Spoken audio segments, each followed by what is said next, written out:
Hey everybody, Zach and Jesse here with another review on Now Let's Review. This week we're talking about the Mokwheel Slate. So this is a folding e-bike. It is a 500 watt motor and it MSRPs for $17.99, but it appears to constantly be on sale at $14.99. And I'll be honest, one of the only reasons that I wanted to review this bike was because it has torque sensing. Or does it? Or does it? Well, you'll find out in a minute. But before we get to that, I just wanted to point this out, Jesse. On the website, there's accessories. One of the accessories is an extra battery. Normally it's $5.99, which is, about what we've seen the price. But now on sale, maybe it's forever sale, it's $199. And I just feel like from a consumer point of view, if you can actually get this second battery for $199, it might be smart to pick up. It really depends on what you're going to be doing with this e-bike. So let's talk a little bit about it. So it's a 500 watt brushless rear hub motor, and that is kind of smack dab in the middle in terms of power.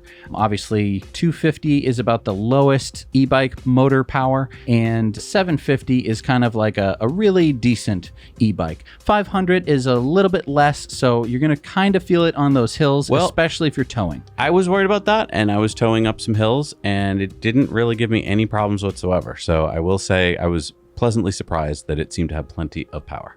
Now let's talk about the torque sensing. Maybe it has torque sensing, or maybe it's just really good cadence sensing. I couldn't really tell. And so let's just talk about the differences between cadence and torque and talk about how this one is somewhere in the middle. So normally with a cadence sensing bike, these are usually your cheaper e-bikes. And the way that these work is they have a ring of magnets that spin along with your pedal. And then there's a little magnet sensor, and it can see when the magnets are coming around the crank. And as soon as you start pedaling, the way that most cadence sensing e-bikes work is you pedal for a little bit, maybe about quarter turn. In some cases, it could be a full turn, and then you will start to get motor power. Right. And the way that it usually works is whatever your pedal assist level is essentially a cruise control speed of some arbitrary speed, somewhere between like 5 and 15 miles an hour, and it'll bring you up to that speed no matter how fast or slow you're pedaling.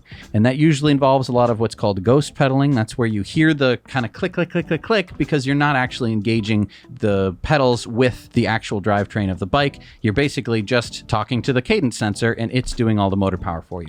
With torque sensing, there's an actual torque sensor that measures how hard you're pushing against the pedal, which means that if you're going like uphill, you're going to be pushing with more torque, and it'll give you more motor power.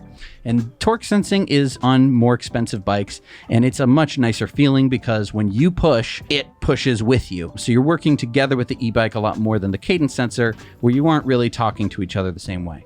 This e-bike is a little bit weird in the sense that it doesn't feel like either one. It's somewhere in the middle. It's either really good cadence sensing or kind of crummy torque sensing. Yeah, and I think where you feel it the most is on your beginning. So if you're at a stoplight and you want to push off, torque sensing is nice because you immediately get, you're pushing hard because you want to get through the new green light and you get a lot of power. But here on this particular bike, when you start pushing, because you haven't really gone far with your pedal, you get nothing.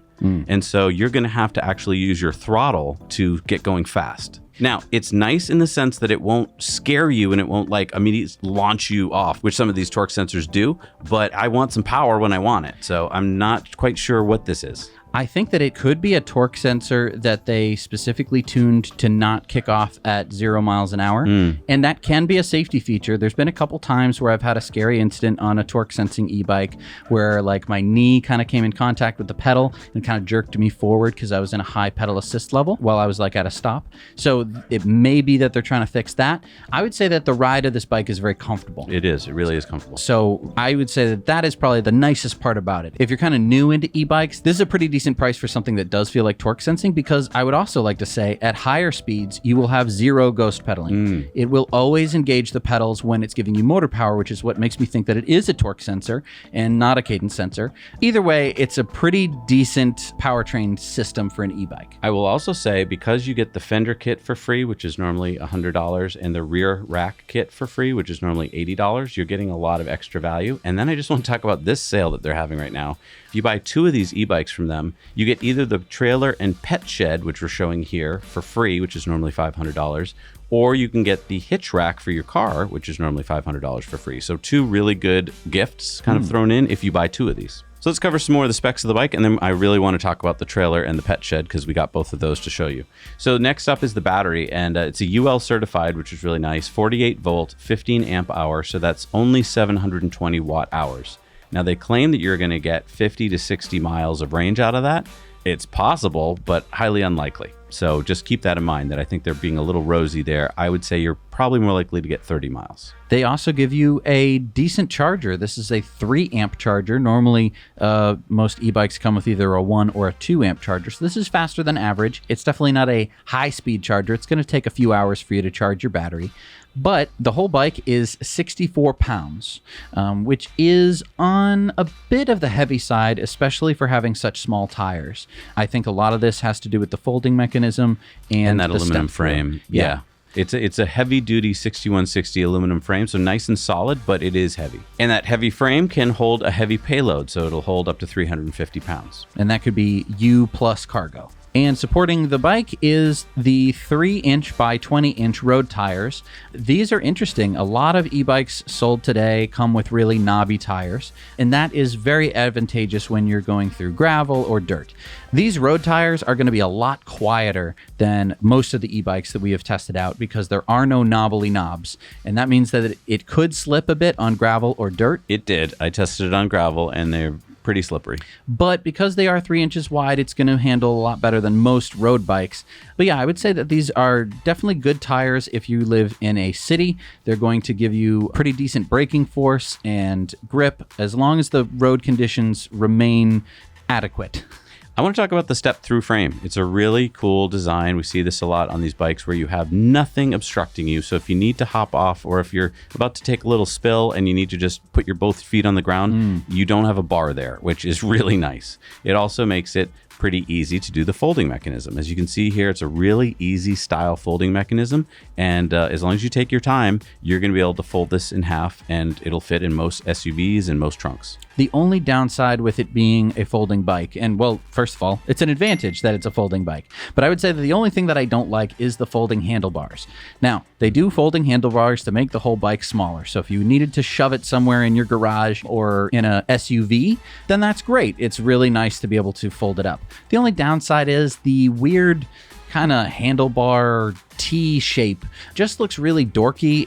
It's kind of a Chinese styling, I would say. It's not exactly an American bike looking design. Well, and because it comes up at this 90-degree angle when nothing else on the bike is at that angle, it seems slapped on. And so to me, it just immediately takes you out of any of the design elements they were going for and just screams like Chinese.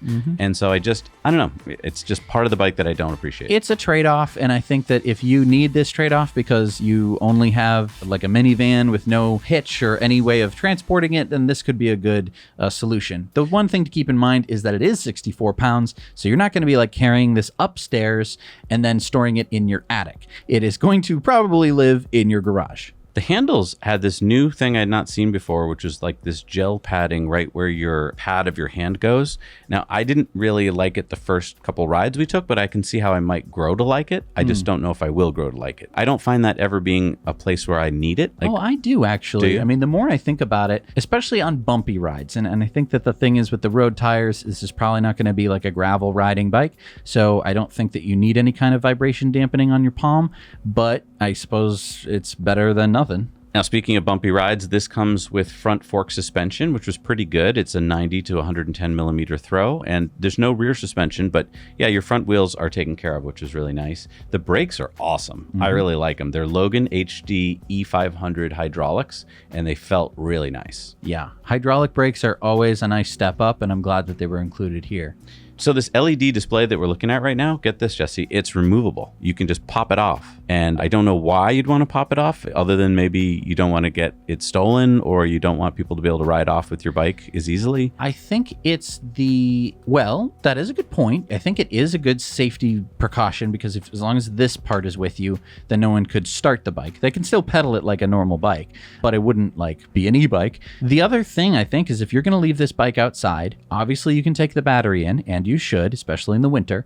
But the screen is something that we've been noticing on some of our older e-bikes that we've had for a long time. The screen can start to get a little grungy looking, and if that thing stops working, your e-bike stops working. So I do see the advantage. I just think it's really goofy and I feel like I'm going to lose it. Like a good point. it's something that fits in a drawer that I will never see again. And then you pull out and you go, what is this? Is this a TV remote? That's the only thing I'm worried about with this thing. That's a good point. The other weird thing is if you do park it somewhere, somebody could just walk up and take it off if they knew. If they knew. Yeah, I don't think that most people would, but it's kind of a weird design choice. I don't know. I think that it's solving a problem that might not be a problem. I totally agree with that. Which a lot of e-bikes tend to do. They're trying to stand out, so they're trying to come up with features that are different, but not necessarily what we need. Useful. Yeah. Nice thumb throttle. It felt really, even though it doesn't look like a crazy thing, it just felt really well built, which was really nice. I appreciated it. It's on the left. It has a bog standard 7-speed Shimano, which is great. It seemed to work just fine. It has a nice seat. I mean, it's some kind of pleather. I don't think it's leather, but it was fine. The top speed is 25 miles an hour, which I really appreciate. I like it when they can go above 20. So that's nice. For the size and style of the bike, I do think that 25 is probably a good top speed. I do always like to be able to go about 30 because that around where we live, that's kind of like the speed limit. And so while cars do go faster than that, you have plenty of time for them to see you and for you to see them. And then rider height, they recommend anywhere from 5 feet tall to 6'2". And I believe that. I'm average height and I fit just fine. You're a little taller, you'd fit just fine. Yeah, I would say that it's good for shorter riders, but probably not the shortest. Yeah, I just don't know if 5 feet is actually true, to be honest. Maybe like a 5'2". Yeah. Yeah. All right, so let's get to what I thought was the most fun part here, which was hooking up this trailer. So the trailer goes together fairly easily. There's only one part that I didn't like about assembling the trailer. So the trailer itself actually goes together no problem. The wheels just pop on, like that part's simple. But we also got the pet shed, and the pet shed should go together easily, but there's one step that if you're not careful, you're going to break apart, and we broke apart, which is these little plastic hinges, and when you're trying to put it together, I don't know, you have to be super careful or else you will snap those plastic parts. So just be very, very careful. Take your time, spread everything far apart so that you're not putting much strain on things. But I will say, once it's all together and everything, look at us. We're having so much fun with this because it just hooks onto the bike in seconds. Literally takes, I think, 7 seconds to put it on and off the bike, which easily, is awesome. I thought you would need wrenches and all sorts of screwdrivers. You do not. It's easier than hooking up a trailer to a car. Yeah, it's one pin. Yep. So that's awesome. It's lightweight. It is quiet and easy to maneuver. So I didn't even feel like it was on the bike at all when I was riding it. Then we loaded it up with cargo, and I can see how if I was making some deliveries, if I was going to the beach, if I was a handyman, I could do some jobs down the street. No problem with this bike. I thought that it was excellent to have the kind of the bars that hold everything in. It's going to be really easy to attach either ratchet straps or bungees. So you can hold a variety of different things. Yeah, coolers, boxes, anything that's going to kind of fit on that platform is going to probably work. It has a payload capacity of 88 pounds. So don't expect to drag your friend around on this. Your friend will break it as long as they're over the age of about 10. But that being said, it was really, really fun. And I think that the pet shed, actually, you might be like, well, I don't have any pets. I can see your point, but this does provide a semi-waterproof storage option for the times when you want to take something with you. Yeah, I would also just go back to if you have a pet and it's not like a teeny little pet that could maybe fit in a front basket, if it's a bigger dog or something, this would be so, because a lot of times they get left behind because I can't bring you on the trip. Now you can, and I think they're going to have a great time. Exactly. I mean, if you have a larger four-legged friend, they could probably run next to you for a bit of it and then take a rest because you're going to outlast them in the e-bike, let me tell you. Or what if you have more than one pet? This way, if you got 2 dogs, you can fit them both in the back. As long as they like each other. Exactly. So I just think this is a great addition, either as an accessory for $500 or like we said, if you get 2 of their e-bikes, they throw it in for free. And I think you might be like, well, why haven't I seen trailers before for bicycles? And it's because they're somewhat heavy and you don't live in Europe. You don't live in Europe, but also it's just, you're not going to cart around stuff, right? Because on a normal bike, it's going to be too heavy for you to actually pedal up any sort of hill. Really good point. With an e-bike, it has the power to just drag stuff. It's amazing how strong these things are. Yeah. And so you're really going to be able to load this up. I mean, you will easily, I think, be able to load 350 pounds on the bike. That includes you, obviously. So, I mean, you can fit, I think, about 50 to 70 pounds on the back rack of the e-bike. I think it's 50 kilograms. And then you get another 40 kilograms in the rear of the trailer. So, no, I mean, a handyman could carry all their hand tools. Really cool. I mean, this makes me want to go to the beach with a big cooler full of ice cream and sell all the ice cream, make a huge, you can probably pay back the bike and the trailer. Let me just ask you, if you were in a city like New York, could you be an Amazon delivery person or a food like Uber Eats delivery person with this? I feel like you could. Probably, yeah. I mean, it's might be a little bit tight for New York City. It might be a little bit big. You just ride in the street. I think you could be. Yeah. Now, the one thing that I would like to point out with this trailer is that it doesn't come with any reflectors other than the wheels. Good point. If you're watching now, you're seeing that we have this flag on the back. I would definitely buy an accessory flag and put that on the back. That does not come with the trailer. Right. Does not come with it, but they have a nice little spot for it, a little holder for which is very thoughtful. Really thoughtful. I would definitely put some super reflectivity stuff back there to make yourself as visible as possible. And reflective tape is super cheap. This is a great hack just for any old e-bike. Yeah. Some super reflective tape, just go nuts with it, because if it starts to get dark or if someone's headlights just so happen to graze upon your bike, they're going to see you a lot better. We've done a review of some battery-powered rear lights. I would take this opportunity to get some, because I think if you are going to be riding at dusk, or even not, I mean, even broad daylight, having some extra flashing lights just makes you so much more visible. Yep. And that's the only downside here, because it attaches so easily. There's no way to wire in some lights to the bike. Yeah, I mean, it would be cool, but don't forget, on the bike itself, there are turn signals and brake lights. Check these out. It's really nice because it makes it a whole lot more visible. You also get a headlight, which is super bright and very welcome.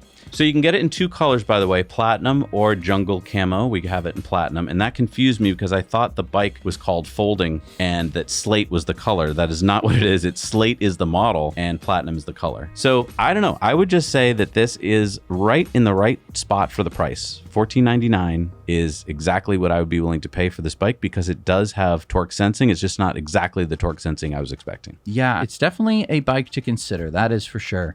I just think that it is very fun, especially, let's be honest, if you get one e-bike, you're probably going to want to get two. I just want to tell you. Sure. I mean, I have gone on fun e-bike rides by myself, but I think that from a safety perspective and also from a fun perspective, having two more e-bikes, the merrier. And the wonderful thing about e-bikes is that you can get almost anybody on them. True. It just makes it so much easier to go for a really fun bike ride, because let's face it, a normal bike, you go about a mile, maybe a mile and a half, and people who haven't been biking for a while, they start to get really tired and sweaty.